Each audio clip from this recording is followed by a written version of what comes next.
In Matthew chapter 3 verse 17 we read, "And a voice from heaven said, 'This is my Son, whom I love. With him I am well pleased.'" Today's Advent devotional focuses on Jesus as the Son of God. If you ask someone to write a list of life's biggest questions, what do you think they would include in it? For a lot of people, the list might include the question, is there a God? Now these days, if someone has a big question to ask, who do they turn to for an answer? Well, it's 2020, so obviously there's only one option. They Google it. But one really interesting trend about the questions people ask on Google is that the number of searches for the question, does God exist, is completely dwarfed by another question people want to know the answer to. And that question is, who is God? It's a good question, isn't it?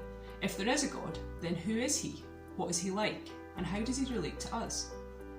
As Christians, it's a question we believe God anticipated, and it's a question he provided an answer to when he sent his Son into the world. Who is God? The Bible invites us to find the answer by looking at the life of Jesus. He is someone who weeps at the death of a friend. He has dinner with the most despised and unlovable people in his community.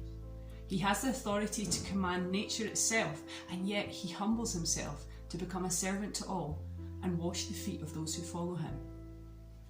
And most significantly, the actions of the Son show us that God's love for us is so great that he's willing to die an agonising death to bring us back into a relationship with him. The Son, Jesus, is God's rescue plan.